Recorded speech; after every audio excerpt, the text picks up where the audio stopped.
Senhor, o Deus Jeová. Quero fazer maravilhas, sem duvidar. Chegue no altar. Quero fazer maravilhas.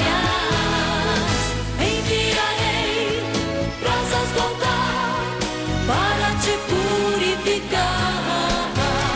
No meio de vós, quero fazer maravilhas. Enviarei brasas do altar para te purificar. No meio de vós, quero fazer maravilhas. Santificai-vos, purificai-vos.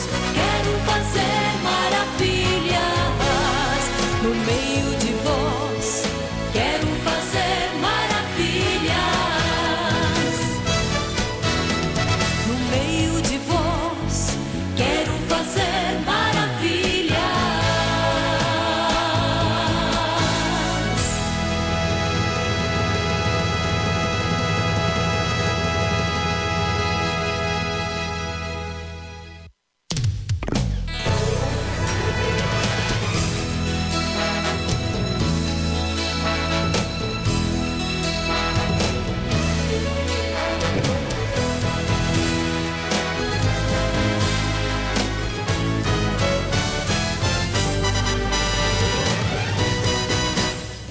Sou o Senhor, o Deus Jeová.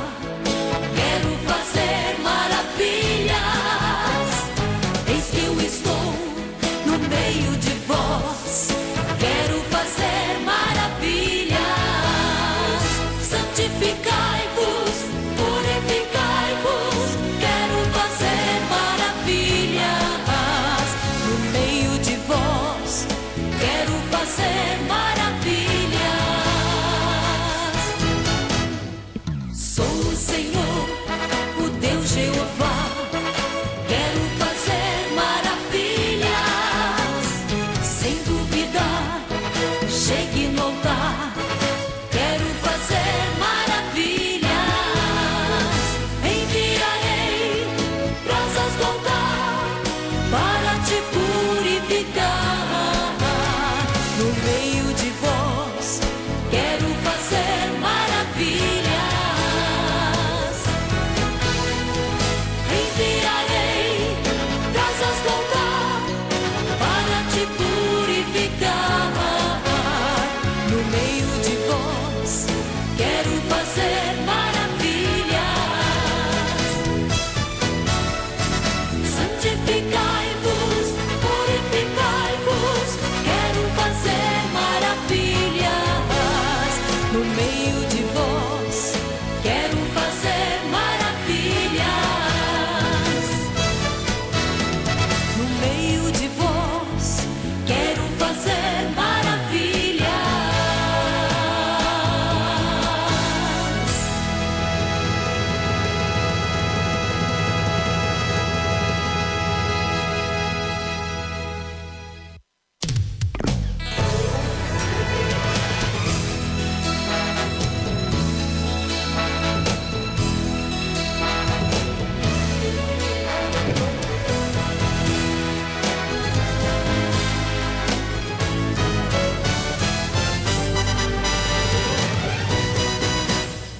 Sou o Senhor, o Deus Jeová. Quero fazer maravilhas. Eis que eu estou no meio de vós. Quero fazer maravilhas. Santificai-vos, purificai-vos. Quero fazer maravilhas. No meio de vós, quero fazer maravilhas. Sou o Senhor, o Deus Dentro de Jeová. 5 segundos, um programa que poderá mudar a sua vida.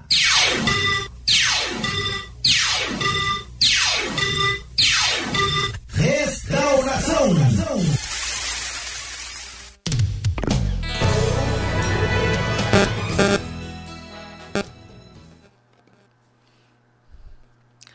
Paz do Senhor Jesus a todos os ouvintes. Chegando até você, uma edição especial, programa Heróis da Fé, gentilmente cedido espaço pelo programa Restauração. É um conjunto, glória a Deus, e queremos estar aí comunicando com você nestes 55 minutos. Daqui a pouquinho estará chegando a nossa convidada especial. O programa Restauração é órgão de divulgação da Igreja Pentecostal Assembleia de Deus, Ministério Restauração. Presidente, pastor Humberto Schmidt Vieira. E está situado na Avenida Farrapos, número 312, no bairro Floresta, em Porto Alegre. E nós aí batalhando, vendo que os sinais mostrando que Jesus está voltando. E nós precisamos continuar nos empenhando a vencer o inimigo, a vencer a carne, a vencer o mundo, a vencer os obstáculos, porque o fim está próximo. E a palavra de Deus nos diz que melhor é o fim das coisas do que o princípio delas. Tantas vezes nós vemos algo sair bem no início e terminar mal, mas o importante é o final. E nós que estamos aí guerreando, combatendo, que possamos chegar até o dia que Jesus quiser encontrar conosco, ou seja, individual, ou a Igreja de Cristo ser arrebatada. Nós temos que ir firmes até o fim, resistindo o inimigo das nossas almas.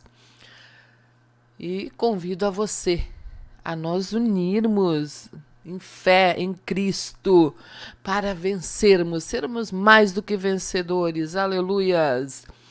Nós estamos aí numa campanha chamada Domo de Ferro. E essa campanha está revolucionando a igreja. Está acontecendo um avivamento, um despertamento. Eu não sei se o irmão Christian tem aí a chamadinha do Domo de Ferro. Nós vamos estar ouvindo. E enquanto a nossa irmã não chega, nós vamos aí conversando, vamos divulgando os trabalhos da igreja, que é bênção de Deus.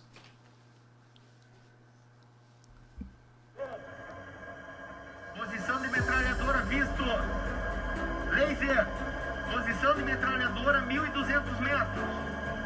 Descarregar super. Carregar hit. Hit carregada. Canhão pronto. Tudo pronto. Fogo.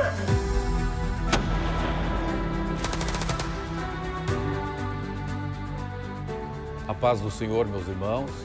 Estamos aqui no Museu Militar do Exército Brasileiro, na cidade de Porto Alegre, o Museu Militar do Comando Militar do Sul do Brasil.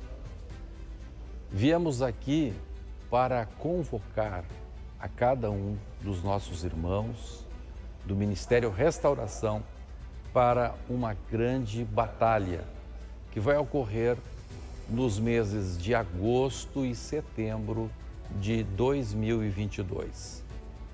Estamos lançando a campanha de jejum e oração Domo de Ferro 2.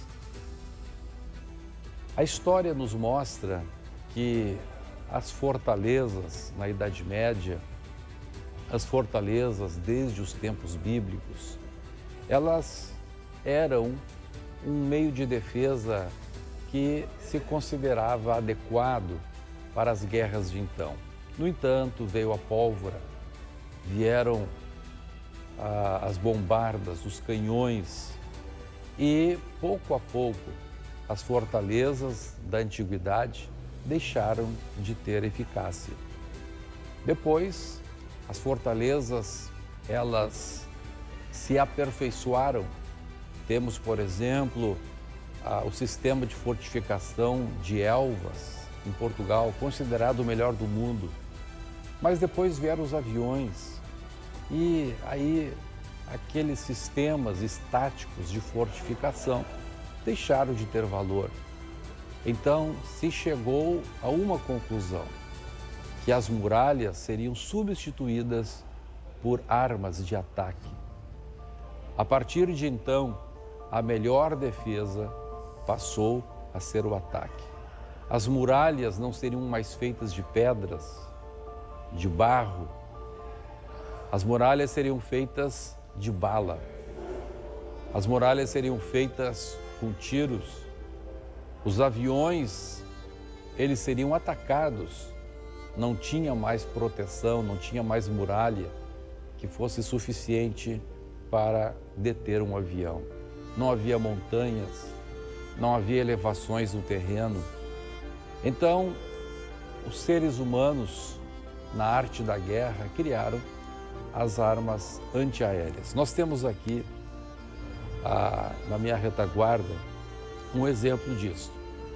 Uma arma antiaérea usada na Segunda Guerra Mundial. Então, esta arma disparava 4 metralhadoras ao mesmo tempo, metralhadoras pesadas, chamadas Browning .50, e ao seu lado você vai ver um farol que conseguia iluminar a 4 quilômetros de distância uma roda de 130 metros. Localizava o avião e atirava. Isso também está ultrapassado.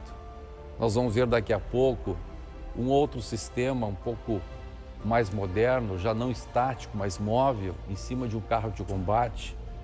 Essas coisas também já não têm o efeito que tinham na época. Surge então o sistema que Israel usa e lhe dá o nome de Domo de Ferro.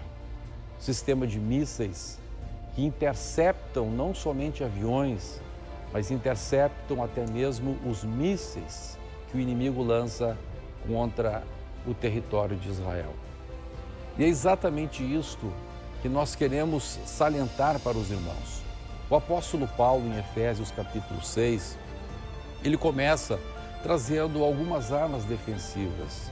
Ele fala no escudo, ele fala no capacete, mas ele termina no verso 18, dizendo que nós temos que atacar, a nossa defesa, nós temos que atacar com a oração no Espírito, com toda a oração e súplica, orando não somente na nossa língua materna, mas orando também no Espírito Santo. E é isto que nós queremos dizer aos irmãos, e é por isso que estamos convocando vocês. Nós estamos debaixo de ataque, o mundo está debaixo de ataque. Estamos vendo primeiro a Covid, agora a guerra na Rússia e Ucrânia. Isso está trazendo uma desestabilização no mundo inteiro. Há pouco falávamos com autoridades militares dizendo que o nível de suicídio, mesmo no exército, está crescendo assustadoramente. Então veja, Deus quer que nós não venhamos a estar estaticamente numa fortaleza, na nossa fé, na nossa esperança. Não. A fé deve agir, a fé deve produzir uma reação da nossa parte. E nós atacando as obras do diabo, destruindo as obras do diabo, amarrando os principados e potestades, entrando em jejum e oração, porque Jesus disse que há castas de demônios que é só com oração e jejum. É nós fazendo isto que vamos conseguir vencer este momento tão difícil. Em todos os países onde está o Ministério Restauração, estamos com esta guerra travada. E no Brasil, em especial, nós teremos uma eleição decisiva no dia ou no mês de outubro, em 2 turnos, outubro de 2022. Então, mais do que nunca, é hora de nós atacarmos o inimigo. Vamos atacá-lo para proteger as nossas vidas, proteger as nossas famílias e, acima de tudo, proteger a nossa alma, proteger os nossos espíritos. Meus amados irmãos, esta campanha Domo de Ferro 2, ela estará lançando um desafio para que em todas as nossas igrejas, 30 minutos antes do culto, a igreja esteja lá orando. E depois do horário que normalmente se inicia o culto, mais 15 minutos de oração, somando então 45 minutos em todos os cultos.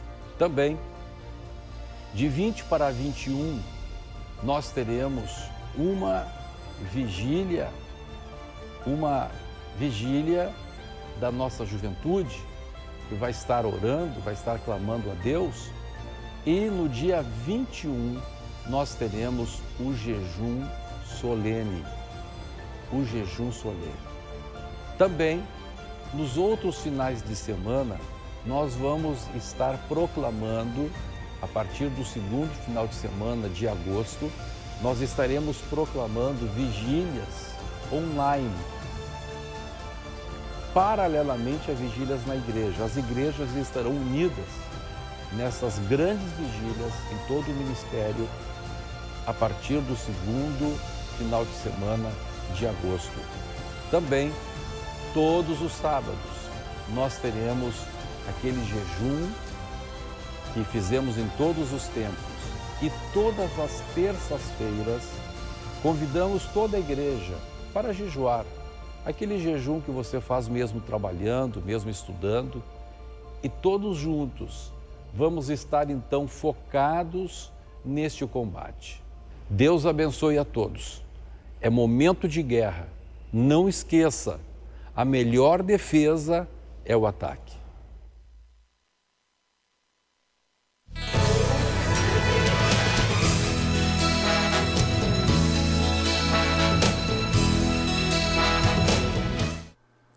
Glória a Deus. E a irmã Mari começou guerreando aqui no Brasil e a partir da semana que vem continuará guerreando lá na Índia, né, irmã Mari? Paz do Senhor Jesus. Paz do Senhor Jesus, irmã Ivoneide. Paz do Senhor a todos os ouvintes do programa. Glória a Deus. Nós estamos aí, então, em parceria com o programa Restauração, Heróis da Fé. Conversando hoje com a missionária Mari, ela que na segunda-feira estará retornando à Índia, depois de um período que passou muito rápido. E a missionária retorna até bem cansada, muitas atividades, ela deu assim o máximo dela, está dando ainda, né, porque não terminou a jornada. E eu sei que só Deus para recompensar, mas esse trabalho, esse projeto que a irmã está apresentando nas igrejas está revolucionando algo extraordinário, assim, e nós já queremos antecipadamente já convidar hoje à noite lá em Gravataí, na sede missionária Mari, está lá mostrando as imagens maravilhosas, assim, maravilhosas no sentido de nós conhecermos a Índia, porque não tem nada de atraente naquelas imagens, assim, vendo o sofrimento daquele povo, vendo a idolatria, meu Deus, porque a irmã Mari realmente ela captou muito bem aquela toda a vida lá na Índia. Irmã Mari, mas eu quero que a irmã fale um pouquinho, então, sobre o trabalho da Índia. Vamos focar hoje. Irmã, a irmã está falando e eu estou analisando aqui que a irmã diz as imagens atraentes, nada atraentes, mas eram imagens assim tristes para nós, não atraentes para nós, para o nosso eu, que atraía Jesus. Né? Aonde que Jesus estava? Jesus estava no meio de gente assim, gente que não tinha beleza, o próprio Jesus não tinha beleza, não tinha formosura, nada que o desejássemos, né? Era rejeitado e ele dizia, não tenho de reclinar a cabeça. Mas aonde que Jesus andava? Jesus andava no meio dos coxos, no meio dos doentes, dos leprosos, que eram pessoas totalmente rejeitadas pela sociedade naquela época, que tinham que avisar para os outros quando chegavam perto, eu sou leproso. Eu sou leproso, em outras palavras, não chegam perto porque eu tenho lepra e você pode ficar contaminado. E era no meio dessas pessoas necessitadas, carentes, rejeitadas pela sociedade, que ninguém dava valor, que Jesus andava. Exatamente. Então, isso vai nos atrair, isso vai nos chamar na medida em que Deus vai colocando o amor dele no nosso coração, né? Então essas coisas vão nos atrair. Por vezes desesperador a gente não poder fazer mais, mas estamos ali em nome de Jesus fazendo aquilo que dá para fazer, aquilo que está ao nosso alcance. A gente está fazendo tanto na parte material para ajudar as pessoas, adultos ou crianças, quanto na parte espiritual. E o resto é com Deus, né? A palavra do Senhor diz, faz tudo que tiver a mão para fazer. Tudo que for posto diante de nós, então, nós temos que nos propor a fazer, conforme as nossas forças. Deus não nos pede mais do que a capacidade que Ele nos dá, do que a força que Ele nos dá. Isso eu entendo que é a força física e é a força graça, questão espiritual também. Deus sabe até onde a gente pode ir e a gente vai até onde Deus nos capacita. E isso estamos fazendo ali na Índia. Glória a Deus. E como nós temos acompanhado aí a irmã Mari, né, nos trabalhos, nos cultos missionários, ela ali mostrando então aquela realidade, falando, e nos dá o sentimento de que não fazemos nada, absolutamente nada para Deus, vendo um campo tão gigante, tão necessitado, e a irmã Mária realmente trazendo essa palavra, porque o que Jesus disse? Quem quer vir após mim, negue-se a si mesmo. Então, nós tendo que negar a nós mesmos para fazer a obra de Deus, e realmente a gente se apega em tantas coisas. A irmã Mária ali, ela mostrando a imagem, inclusive, de pessoas leprosas mesmo, como aquela moça que a irmã filmou lá, com problema nos olhos, ali, que a irmã disse que provavelmente fosse lepra. Então, pessoas doentes, caindo aos pedaços, mutiladas, pessoas paralíticas, pessoas deficientes, uma coisa terrível, mas todos eles têm uma alma preciosa para Jesus, né? É verdade, quando a gente olha tudo isso, a gente vê, antes de tudo, a gente vê essa alma. Jesus morreu por todos, o sangue de Jesus foi derramado por todos. Mas o que é comum é a gente olhar essas pessoas e nessa situação e virar o rosto. É mais fácil virar o rosto, é mais fácil fazer de conta que não vê. Então, passar de largo, né? Sim. É mais fácil passar de largo do que perder tempo ajudando, do que dando um prato de comida, do que fazendo alguma coisa que poderíamos fazer, tratar de um ferimento. Então, é mais fácil virar o rosto e seguir. Mas, como cristãos, eu entendo que nós não podemos fechar os nossos olhos para isso. E, na verdade, irmã, assim, isso não brotou em mim ali na Índia. Ali na Índia a gente vê muito disso, mas aqui no Brasil eu já tinha, assim, um olhar mais... Como é que eu vou dizer? Eu já olhava assim, nunca deixei de ver essas pessoas caindo pela rua, se drogado ou não, para mim não importa. Por quê? Porque eu tive um irmão. Quando meu pai se separou da minha mãe, a nossa família foi assim, começou a ser destruída assim, e meus irmãos saíram para a rua, saíram de casa, eu saí de casa, comecei a viver de família em família.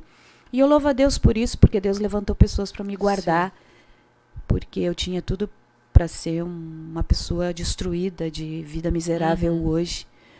Mas Deus tinha um projeto para minha vida e Deus foi me guardando, fazendo aquilo que eu não podia fazer e não tinha quem tivesse por mim. Mas os meus irmãos, então, eles caíram numa vida de droga muito cedo.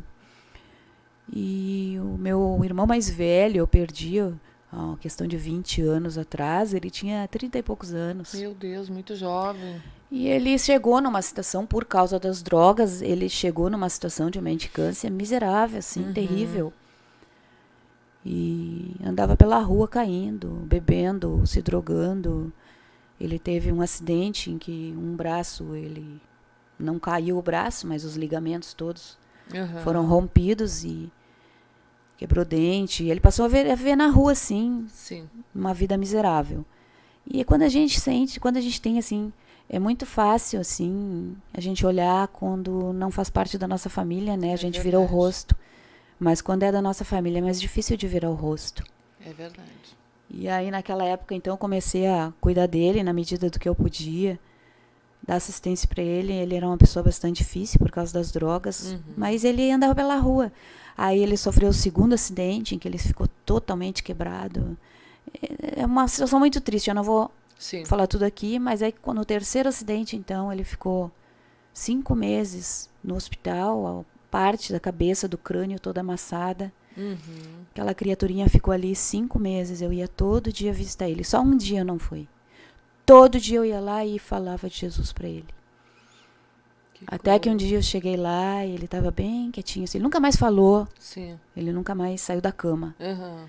E foi um momento assim que Deus deu pela sua misericórdia para ele aceitar Jesus. Eu creio que um dia eu vou encontrar ele. Com certeza. Eu creio que foi um tempo que Deus deu para ele se arrepender dos pecados, mas aquela criatura assim, ó, rolou pela rua, assim como de forma terrível. E isso então já desde cedo despertou em mim esse olhar pelas pessoas que estão sem ninguém, sabe? A gente veio de família miserável, de situação miserável, a gente nunca pode esquecer isso. Ninguém está livre de cair na rua amanhã. É verdade. Né? A irmã Mari até comentou que trabalhou lavando túmulo de cemitério, então isso aí é uma coisa Já. bem menininha. Como é que foi isso, irmã Mari?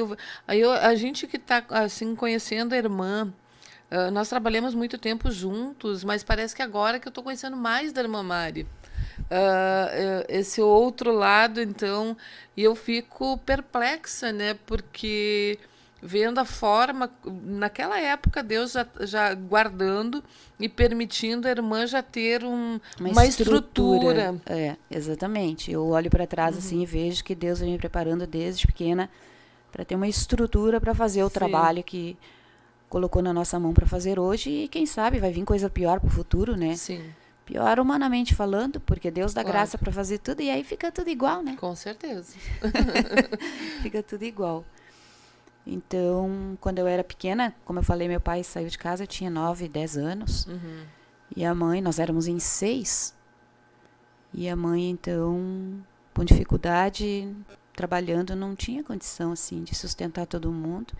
E aquele primeiro tempo, assim, que eu fiquei em casa, cada um foi fazer uma coisa. Meus irmãos foram lavar carro e eu fui fazer alguma coisa. E a minha mãe tinha feito uns pastéis para mim vender. Eu tinha 10 anos. E ela botou uma cestinha assim na frente, pendurou Sim. no pescoço, assim, uma bandeja, assim, e botou os pastéis ali para mim vender. E eu saí. Eu saí sem rumo em Gravataí lá. E fui acabar parando lá na Freeway. E lá não tinha ninguém, assim. Eu lembro que eu chorei, não tinha ninguém para comprar meus pastéis. Aí eu fui voltando para a cidade, e eu comecei, dirigida por Deus, claro. Sim. Comecei em direção ao cemitério. E quando eu fui pro cemitério, eu vi que tinha um monte de gente lá. Aham. E eu comecei a me empolgar. Disse, aqui tem cliente com meus pastéis, só que já estava tudo frio. Olha. Aí, quando eu olhei, assim, comecei a observar, eu vi que tinham crianças que trabalhavam lá e os adultos também pegavam água na frente. A prefeitura enchia um tanque de água, um tanque grande. As pessoas pegavam água para botar nos vasinhos lá no cemitério, para botar as flores. Era dia de finados. Sim. Era dia de finados. E eu disse, legal, né? Aí eu fiz promoção dos meus pastéis frios. Vendeu Vendi tudo aquilo, me desfiz de tudo aquilo. E comecei a pegar um balde e... No mesmo dia. Aham. Não, aí comecei a trabalhar lá e alguém me barrou e disse que eu tinha que ter autorização do prefeito, da prefeitura, para fazer aquele serviço. Uma criança, né? Olha só. Sim. Não teve nem dúvida. Peguei o ônibus e fui para casa do prefeito. Foi. Fui para casa do prefeito. Cheguei lá, eu lembro, o prefeito Eli Francisco Correia. Cheguei lá, ele estava de festa, tinha festa na garagem, tinha um monte de gente, foi eu e meu irmão. Aí eu entrei assim, já no pátio, tava tudo aberto. E aí, entrei, Corajosa perguntaram o que eu sempre. queria. Eu disse, eu quero uma autorização para lavar túmulo no cemitério. E ele? Aí, claro, o adulto se comoveu com aquela criança Sim. ali, né? Aí me mandou para a prefeitura lá. Aí eu lembro que eles brincaram comigo lá. Uhum. E quantos túmulos eu ia lavar. Fizeram algumas brincadeirinhas sem Sim. gosto, assim. Mas eu nem tava, eu queria minha licença. Aham. Me deram uma licença, eu fui trabalhar correndo, mesmo dia lá. Uhum. Fui rápida. E aí eu fiquei 3 dias trabalhando ali no cemitério. Então eu botava água nos vasinhos e as pessoas Uhum. me davam dinheiro. E eu lavava túmulo também, tem uns Uhum. túmulos de pedra, né? Sim, que fica sim. bem, Uhum. que cria limo, fica bem sujo, Isso, assim. E as uhum. pessoas não vão ver. Só vão um dia de finados, muitas pessoas. Sim. Bah, e eu lavava bem limpo, escovava bem Uhum. escovada. Eu lembro uma vez que eu tinha um duplo, assim, né? Uhum. E eles perguntaram quanto que eu cobrava. Eu disse, é 50, vou deixar bem limpo. E eles pagaram? Pagaram e eu ganhei um dinheirinho bom ali. E eu lembro Oh. que corri pra casa no final do dia, assim, e lá do morro, tinha um morro, assim, Uhum. que via a nossa casinha, nossa maloquinha, né? Uhum. E eu levantei aquele dinheiro e disse, mãe. Vá feliz da E vida. me fui, né? Ganhei um bom de um dinheirinho ali. E, irmã, eu vejo assim, ó, Deus Ah, sempre que me coisa. abençoou financeiramente também. Sim. Deus sempre abriu portas para mim. Isso aí pode ser um absurdo, assim, mas eu digo assim, ó, a gente sabe a miséria que a gente vivia, as necessidades que a gente tinha. Isso aí foi portas que Deus abriu, sabe, para me ajudar. Desde aquela época, Deus já está me ajudando, me guardando, Sim. me livrando do mal, me livrando dos perigos. Quando criança, andava ali nas ruas de Gravataí, de pé no chão, sozinha, uma menina sozinha na rua. Sim. Então, lembro de coisas assim que aconteceram, que Deus me deu sabedoria para aquela criança, né? Uhum. E guardou do mal. Sim. E foi me protegendo. E eu louvo a Deus, sou eternamente grata a Deus por tudo isso que passei, pelo sustento, pelos trabalhos que Deus me deu. Depois, graças a Deus, não tinha 15 anos ainda, comecei a trabalhar na Sogil, a empresa de ônibus Sogil de Gravataí. Uhum. Eu tinha 14 anos quando comecei a trabalhar de carteira assinada lá. Ah, era bem jovenzinha. É, pagava os fiscais, naquela época não tinha computador, era tudo à mão, fazia os Sim. recibos à mão. Aí eu pagava eles toda sexta-feira em cash, em dinheiro. Sim. E aí faziam aquelas filas lá, né? Vinha Uhum. muito dinheiro e eu pagava. Uhum. E eles me davam as moedinhas, ficava uma montanha de moeda. Aí eu vinha para Porto Alegre e aí eu comprava chocolates, comprava bastante coisa assim e vinha para Porto Alegre. Conforme eu ia andando em Porto Alegre, eu ia distribuindo chocolate e dinheirinho para os mendigos na rua. Já fazia isso. E eu via que quanto mais eu dava, a montanha de moeda aumentava. Desde aquela época. Uhum. Então, quando nós ofertamos, quando nós ajudamos o pobre, quando nós ajudamos a obra do Senhor, assim, ó, Deus sempre, mesmo quando não é crente, Deus sempre honra, Deus sempre vai honrar. Até o ímpio Deus vai abençoar por isso, porque é a palavra do Senhor. Quando nós ajudamos o pobre, Deus nos ajuda. Deus recompensa. E eu via a montanha crescer na outra semana. Quanto mais eu dava, mais eu recebia. Se eu não dava, a montanha era pequena. Meu Deus. Então, irmãos, se você tem alguém que está nos escutando, tem alguma dúvida, desde criança eu sou testemunha viva do milagre de Deus. Deus abre as comportas do céu e nos abençoa. Depois fui crescendo, estudei na Fundação Bradesco, fui selecionada para ir para São Paulo, fiquei 2 meses em São Paulo. Desde aquela época eu já viajo, então, né? Sim, oh, faz tempo, né? Fiquei 2 meses em São Paulo, aprendendo tudo que tinha de um banco e voltei para trabalhar no Bradesco de Gravataí com estabilidade. Não podiam me botar para a Sim. rua porque eu era as chamadas pupilas do Amador Aguiar, que era o dono do Bradesco, né? Uhum. Então, não podia botar para a rua. Voltei com estabilidade no banco. Só que em 6 meses, Deus me deu um outro trabalho Ah, que tremendo. que eu ganhava 3 vezes mais. Aí consegui, assim, ajudar minha mãe, ajudar mais o meu irmão e a minha irmã, que eram pequenininhos, né? E sempre batalhando, sempre lutando. E sempre ouvindo a voz de Deus me chamando para voltar para a igreja, porque eu conheci A Jesus irmã quando já era pequena. conhecia, daí... Eu conheci pelos meus pais, eu amava Jesus, eu gostava da escola bíblica, eu sou fruto da escola bíblica. E eu lembro que eu ia para a igreja, eu lembro das professoras da escola dominical, eu fazia desenhinhos, as professoras botavam na parede, assim, para decorar a igreja. Eu já fazia naquela época as decorações da igreja, ajudava. Então, e aí, quando os pais se separaram, eu fiquei rolando, né? Sim. Aí a criança sem uma direção dos pais, Sem uma é referência. difícil. Mas eu sempre escutava Jesus me chamar, volta, volta. E eu dizia dentro de mim, eu respondia, um dia eu vou voltar. Mas as lutas da vida, as dificuldades, né? Sim. Fizeram com que eu atrasasse essa volta. E nesse atraso, irmã, eu fiz coisas que uma pessoa sem Jesus faz. Nunca fui uma pessoa depravada, assim, sabe? Mas comecei a levar uma vida normal, de uma pessoa sem Deus. Mas sempre Deus me chamando. E eu Sim. dizia, eu vou voltar, eu vou voltar, eu vou voltar. E aí, em dado momento da minha vida, eu acordei de manhã cedo, um domingo, e disse, hoje eu vou para a escola bíblica. Porque eu parei na escola bíblica, eu Sim. tinha que voltar na escola bíblica. E fui. E aí, a partir dali, Deus começou a falar comigo. Já desde ali, Deus começou a dizer que estava me preparando, começava a me preparar para uma grande obra. E foi um processo, até chegar aqui, assim, de muitas batalhas, mas em que Deus me sustentou, me guardou. Teve momentos, assim, que achei que não ia aguentar. E mesmo depois de cristã, né, tanta luta, tanta batalha, mas Deus me sustentou.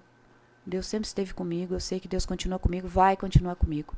E estamos ali na Índia bem felizes, contentes, fazendo a obra do Senhor. Aleluia. E depois de toda essa bagagem na infância, tudo, aí vem o primeiro. Eu acredito que tenha sido o grande primeiro desafio, que foi a irmã ser enviada à China.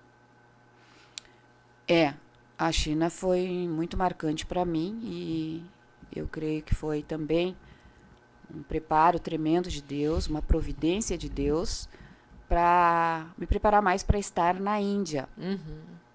A China é uma Índia melhorada, né? Então eu comecei a ver coisas lá que hoje eu vejo bastante na Índia. E ali os pastores me enviaram em 2012 para procurar cadeira, principalmente cadeira, para as igrejas, para a gente importar de lá, porque seria bem mais barato. E aí, quando eu cheguei lá, os pastores começaram a me dar missões lá. E eu praticamente não falava inglês naquela época. Hoje falo pouco só. Mas falava quase nada. E lá também, enquanto eu estava na feira, numa grande feira que tem lá, chamada Canton Fair, tem 2 vezes por ano, uma feira mundial. Quando eu estava na feira, até achava um que outro que falava inglês, mas eu também não sabia inglês, era bem difícil as coisas. Depois não tinha ninguém, mas ali Deus foi preparando pessoas para me ajudar a fazer tudo aquilo que Ele queria que eu fizesse. Andei de norte a sul da Índia, tive muitas experiências com Deus ali, experiências tremendas, que vi Deus andando comigo, preparando pessoas para me ajudar a fazer o que eu não podia fazer, me ajudando a me levar a lugares em que eu não poderia ir. E eu fui ao total em 7 lugares de norte a sul da China, fazendo as coisas que os pastores me pediam, vendo coisas que eles queriam ver.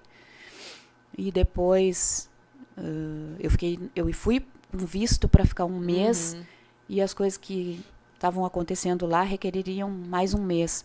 Então eu fui para Hong Kong, fora da Índia, para renovar o visto. E alguém lá disse, alguns brasileiros eu conheci lá. Foi uma das coisas que os pastores me pediram para descobrir onde tinha uma comunidade brasileira na China. Eu, então, ali conversando com uma moça, uma irmã da Igreja Assembleia de Deus, estava lá, a família. Ela disse, Mari, isso que tu vai fazer de ir para Hong Kong é assim, de trem e de ônibus. Tem brasileiro aqui que faz 5 anos que moram aqui e nunca se animaram a fazer. Aí eu falei, mas eu tenho que ir e eu creio que Deus vai estar comigo. Fui ali em Hong Kong, sem hotel, sem reserva de hotel, porque lá na China a internet é cortada, né? A maior parte das vezes não consegue acessar a internet. Fui assim, orando, pedindo para Deus me guiar, me guardar, porque se descesse uma estação errada eu não sabia nem dizer onde eu estava. Né? Não tinha quem pudesse me ajudar lá. Aí cheguei ali em Hong Kong, fiquei 4 horas carregando mala, procurando um hotel, assustada com o que eu via, porque era cada muquifo e muito lugar assim de hospedaria, mas tipo como é que eu vou dizer em português? Casas de programa, cabaré, essas coisas assim, motéis, sabe? motéis, né? Seria... Não seria bem... Não seria bem... Não sei direito, porque esses- assim, ó, abri a porta, já tava de cara, assim, É os na- muquifos mesmo, né? os Chama muquifos aqui. assim. Eu lembro que uma mulher abriu a porta, assim, e sempre cuidando do dinheiro da igreja, né? Porque, Sim. claro que se fosse pagar mais caro, se quisesse ir para alguma coisa mais cara, já facilmente encontraria, mas sempre cuidando do dinheiro da igreja, dos irmãos. Aí caminhei 4 horas carregando mala. E eu lembro que um lugar que a mulher abriu a porta para mim, assim, tinha que pular direto em cima da cama.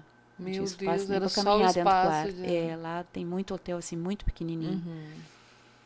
Até que consegui um lugar, assim, que eu comecei a me sentir mal, né?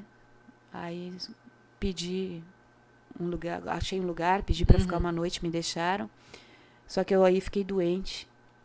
E aí, no outro dia, mesmo assim, eu tive que sair daquele lugar, continuei procurando. Mas Deus proveu um lugar para mim, ali eu fiquei 3, 4 dias doente dentro do quarto. Meu Deus, Bem irmã pequenininho o Mari. quartinho. Sim. Sim. E Deus sempre me cuidando, me guardando. Fiquei 7 dias no total lá. E fiz tudo que tinha para ser feito. Deus operou tremendamente, principalmente na minha vida. Conseguimos essas cadeiras que os irmãos sentam. E tudo para a glória de Deus. Tá tudo bem. Essas cadeiras marrons, é verdade. Foi um... Bom, terminando o desafio da Índia, volta ao Brasil. Desafio da China. Oi? O desafio da China foi para a Índia, volta para o Brasil de férias e já estão voltando para a Índia. Para a Índia, né? É um grande desafio mesmo. Meu Deus do céu. E tem um comentário da irmã aqui que eu quero ler. Da irmã Taborda. Deixa eu ver aqui. O nome dela é... Deixa eu ver aqui. Irmã Sônia Taborda. Ela disse: é bênção ouvir essa irmã falar de missões. Amo. Se Deus quiser, está chegando a hora de voltar a ajudar esse trabalho maravilhoso. Sempre ajudei, mas agora, devido à situação financeira, doenças e tal, parei, mas logo volto. Amém. Glória a Deus. O que a senhora tem a dizer para a irmã Sônia Taborda? Eu tenho a dizer para ela que a oferta que Deus mais aceita é a oferta de sacrifício. Não oferecerei ao meu Deus algo que não me custe nada. É muito fácil ofertar quando a gente tem. Difícil ofertar quando a gente não tem. Então, essa revelação, assim, nós precisamos ter. Quanto mais difícil for para nós ofertar, ainda que seja uma moedinha, nós não podemos parar de ofertar. Nem que seja 1 centavo. O ato de ofertar tem que ser contínuo. E as bênçãos do Senhor virão. Se eu ofertar R$1.000 quando eu tenho, e eu ofertar 10 centavos quando eu não tenho, Deus vai abençoar mais os 10 centavos que eu não tinha do que os 1.000 que eu dei quando eu tinha. É verdade, que coisa linda isso, né? É o milagre da multiplicação de Jesus. O milagre não teria acontecido, não seria milagre, se quando Jesus quis alimentar a multidão, cada um dos discípulos e outras pessoas tivessem bastante, tivessem abundância ali. Então, repartiria um pouquinho para cada um. É verdade. O milagre verdadeiro acontece do nada. Faz brotar. Jesus faz fermentar o nada. Multiplica o nada. Né? Ou a oferta da viúva pobre, o quase nada. A Bíblia diz que ela deu todo o seu sustento. Ela deu tudo que ela tinha. Sim. Ela preferiu servir a Deus do que servir a ela mesma. É tremenda renúncia, né? A mesma irmã, né, ela faz também o seguinte comentário: ouvindo a irmã Mari, me sinto envergonhada. Nada faço para a obra do Senhor. E nós temos ouvido muitos, inclusive obreiros, pastores, que têm feito esse comentário, que se sentem envergonhados quando ouve a irmã Mari estar falando sobre a obra que está sendo realizada lá na Índia. E agora nós chegamos na Índia, vendo ali relatos, irmã Mari, onde a irmã entrou na favela, a segunda maior favela da Índia, né? Não, é a segunda maior favela da Ásia Da e a Ásia. terceira maior favela do mundo. Do mundo. Daravi. Os irmãos Daravi. podem procurar na internet. Exatamente. E como é que foi, irmã? Como é que foi chegar nessa favela, que também a irmã teve uma missão para chegar lá? E a irmã consegue descrever o que é isso? Na verdade, irmã, Deus deu aos pastores a revelação da empresa missionária. Eu já comentei sobre isso, né? Que é a empresa que nós estamos montando, já estamos trabalhando nisso. Nesse momento estamos vendendo filhote de cachorro, criando cachorro lá e vendendo para ajudar na obra lá na Índia. E isso foi no início quando os pastores receberam essa revelação da empresa missionária. Eles pediram para mim dar uma viajada lá pela Índia, em lugares que eu acharia que poderia nos ajudar a montar essa empresa, onde se produziria com baixa... Ai, tem palavras que em português me fogem. Sim. Baixo custo. Coisas para se vender, até importar para o Sim. Brasil.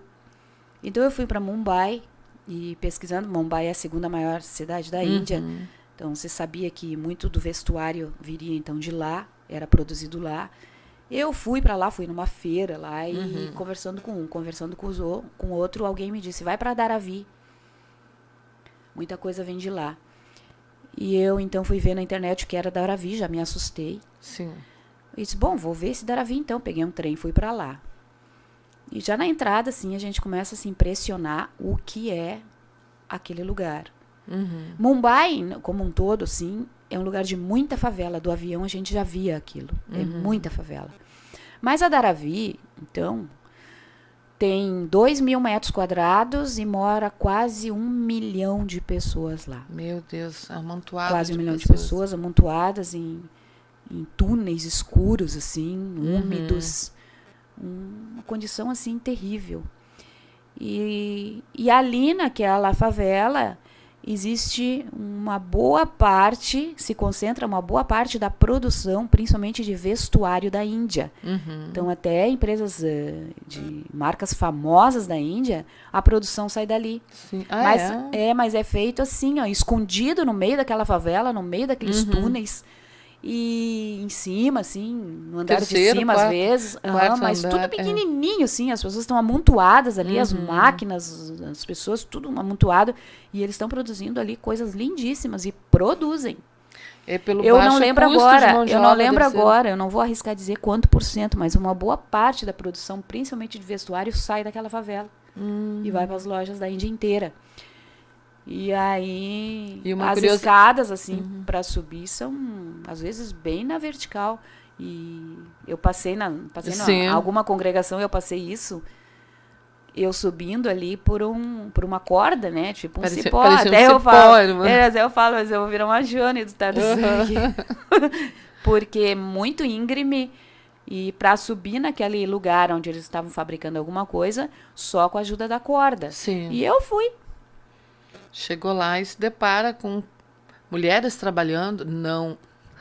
Tudo homem trabalhando. Tudo homem costurando, fazendo vestido, enquanto as mulheres estão trabalhando na obra, carregando pedra. Na Índia é comum ver isso. Os homens estão no serviço leve, atrás dos balcões, nos hotéis, nos restaurantes, cozinhando, limpando, servindo. E, olha, eu não lembro de ter visto uma mulher nos restaurantes da Índia, os lugares que se entra para comida, porque eu praticamente não como, mas levo as crianças, assim, às vezes a gente anda com os indianos, eles comem. É muito difícil, eu não lembro de ter visto uma mulher, assim, num restaurante, num hotel, limpando. Eles são os homens que fazem esse trabalho, e a mulher, então, é comum ver abrindo buraco na rua, carregando tijolo na cabeça, carregando bacias de cimento, de concreto. Elas trabalham na construção civil bastante. E os homens ficam no mais leve. Muito homem trabalhando com máquinas de costura na rua. Normalmente é homem. Muito raramente vai ver uma mulher costurando. É só os homens. Homens. Que interessante isso. E as mulheres também fazendo jardinagem, né? Com uma máquina muito A curiosa. irmã Ivaneide está falando das coisas, algumas das coisas que a gente tem apresentado nas congregações para mostrar um pouquinho do que é a Índia, né? Sim. Aí ela está falando de um grupo da prefeitura que estava fazendo limpeza de um terreno lá, cortando grama, e a irmã Ivaneide está impressionada com o cortador de grama moderno. Moderno. Quem quiser ver, vá hoje à noite em Gravataí, que a irmã Mária está mostrando lá as imagens, né? Algo muito curioso mesmo. Mas, irmã Mária, de vez em quando, a irmã mandava para nós uns vídeos ali, né? Quem precisa de uma dentadura pode se encontrar na rua também. Bah, aquele vídeo é legal, né? Vou ver se eu acho, eu mostro em Eu Gravataí. tenho qualquer coisa ali, passa ali. Ai, mas pois é, né? Bah, aquele ali é legal mesmo. Não, é que tem lugares ali onde... Nós estamos em Bangalore, a terceira maior cidade da Índia. Agora veja. A maior é Delhi. A maior é Nova Delhi, a capital, lá no norte. Depois tem Mumbai, que fica no centro-oeste ali. E Bangalore, então, fica mais para o sul. Terceira maior cidade da Índia. Então, tem os consultórios dentários. Eles fazem reparos dentários, limpeza dentária na rua, sim. É terrível. Né? É incrível, olha. É só vendo o vídeo. Eles têm as próteses ali, fazem o serviço que precisar, estão lá. Tô passando, tô banguela, preciso de um dente, chego ali, começa, como é que funciona? Prova o dente. Ah, irmã, eu não usei, né? Não, mas não viu ali. Não chegou a ver ali alguém chegando para comprar um dente. Não, na verdade, todas as vezes que eu passei por esses consultórios dentários assim de rua, não tinha ninguém se tratando. E um dia que eu passei, tinha alguém se tratando. Eu estava sem bateria, tinha alguma coisa, tinha acontecido alguma coisa que não deu. Eu queria muito filmar. Eu vou ver, a hora que der eu mando para a irmã aí. Então tá, porque bem... Mas aí mostra o cartaz, mostra a questão como é que é feita a higiene ali, mostra as dentaduras, os dentes ali, as próteses que eles colocam. É uma bênção, porque não tem dinheiro. Eles resolvem os problemas e tem uma tabela de preço lá, dente tal, é tal valor. Ah, deve ter, né? Mas se eu sou estrangeira, se eu for querer colocar, eles vão cobrar mais que o dobro do preço, né? Pelo que o pastor Remy falou, assim, onde a irmã Mari passa, ela vai chamando a atenção, né? Porque lá eles têm a pele bem escura, né? Ah, principalmente no interior, assim. Ali em Bangalore já nem tanto, assim. Mas no interior a gente vai passando e as pessoas nos olham como se fosse um ET, né? Porque... Mas eu já tô mais queimada na hora, né? Eu não tô mais tão branca. Mas irmã, para comparar com um indiano, tá meio longe ainda, né? Sei lá, eu já me sinto bem escurinha. É que tá no coração isso, né? Já tô tendo tanto tempo lá que acho que já tô me sentindo da cor deles. Sim. Mas é glorioso, né, irmã Mari? Porque a gente acaba amando tanto o povo assim que não se vê diferença. Não vê a diferença dessa questão de cor. A maior parte das vezes ali onde eu tô em Bangalore, agora sim, eu tô muito inteirada. Eu me esqueço que eu sou estrangeira. Eu só me lembro que eu sou estrangeira quando tem que pedir orçamento de alguma coisa, preço de alguma coisa. Aí normalmente as crianças estão comigo, assim. As crianças estão comigo. Eu sempre porque como as crianças ficam sempre dentro do internato, e sempre que eu saio para fazer alguma coisa, eu procuro levar algumas comigo. Sim. Que é uma saidinha que as crianças dão, né? Para elas, que não saem para lugar nenhum mesmo antes. Não é porque tá no internato. As crianças lá vivem no mundinho deles, na vidinha deles. Então, desde o tempo do programa lá na cidade, já sempre carregava as crianças para dar uma passeada. Mostrava escada rolante, elevador... Andar de carro, isso tudo para eles é a glória, né? Sim, tudo é novidade, Aí né? quando as crianças saem comigo, então eu olho a coisa, eu digo para eles, olha, eu quero aquilo lá, vai lá e pergunta o preço. E eu já me escondo. Aí eles vão e perguntam o preço, sabe? Sim, porque se eu aparecer, aí é mais. Sim, claro. Mas que barbaridade. Aí eu digo, eu vou botar a mão em algumas coisas. Aí tu pergunta por que é. Né? Aí até aconteceu uma cena bem engraçada que eu fui ele tem muito muçulmano lá. Aham. E sabe, irmã, eu nem tinha me dado conta. Porque a gente não sai, né, irmã? A gente tá sempre também fazendo Sim. a obra. A gente não sai e não presta atenção em coisas assim que não são da obra. Aí, como eu tava pra vir pra cá, o meu irmão, que mora em Santa Catarina, tinha me pedido um perfuminho. E eu disse, mas onde que eu vou arrumar perfume pro meu irmão? E aí, andando no centro, comprando umas coisas lá da obra, eu vi que tinha um monte de estantezinha perto de uma mesquita muçulmana e me dei de conta que os muçulmanos vendem muito perfume até na rua. Ah, Até eu trazia outra vez, né? Eu trazia uns Sim. perfuminhos aqui pros irmãos. E nunca tinha me dado de conta disso. E aí, as crianças estavam comigo. E eu disse, pá, vou comprar o perfuminho do meu irmão aqui. Aí eu cheguei pro Joseph. Eu cheguei pro Joseph e falei pra ele, eu falei em português, que ele já entende, né? E eu disse, Joseph, pergunta quanto é que é, porque se eu perguntar, ele vai cobrar mais. E aí o homem, cobra, I have. Ah. Ele achou que eu tava pedindo um perfume chamado Cobra. Aí E temos. ele tinha. E ele tem. Eu disse, Joseph, pergunta quanto é que senão ele vai cobrar mais. Assim. E ele cobra, ele entendeu? Só Sim, cobra. cobra. Cobra, I have. Aí ele pegou lá a caixinha do Cobra. Tinha o perfume da cobra. Tem perfume Cobra. Bem bom, perfumezinho assim, um cheirinho bem bom. Com a caixinha da escama de cobra, assim, e tal. Misericórdia. Aí comprei perfuminho lá, não era muito caro, não. Ah. Olha, Mas é mais caro, pra nós é mais caro. Mas que barbaridade. Mas no mais eu já esqueci que eu sou estrangeira lá. A Elisandra fez um comentário aqui, ela disse, mas vai saber se o dente não é de um defunto lá que eles põem pra vender. Mas, pá, irmã, Eu acho que eu não tinha pensado nisso, né? olha só. Mas boa ideia. Eu vou analisar melhor aquelas próteses que eles têm lá, mas não é se duvidar. Ainda mais se contar que uma boa parte dos que morrem são enterrados assim, conforme vai saindo da cidade, principalmente, são enterrados em qualquer terreno. Pra ir lá, abrir, tirar o dentinho. Pois é. E a irmã Mari, nós temos agora 3 minutos, né, irmã Tainê, antes de terminar a primeira parte? 2 minutos. A irmã Mari, até defunto, ela carregou em cima do carro lá, né? Eita, irmã Mari.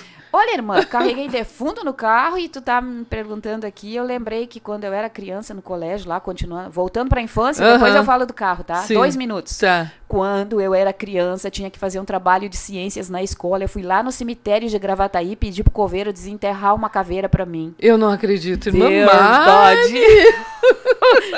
Ele mandou, e no outro dia eu cheguei lá, tava uma caixa e ele está e a tua encomenda. Eu disse, Meu Jesus, Deus. fui eu e uma colega. Era um trabalho de ciências em que eu ia falar dos ossos da cabeça. Ah, meu Deus. Olha só, meu Deus, quanta coisa. Mas tu tirou nota máxima não, também, aí nós né? pegamos a caixa, saímos, cada uma pegou numa ponta da caixa assim e saímos e não abrimos a caixa.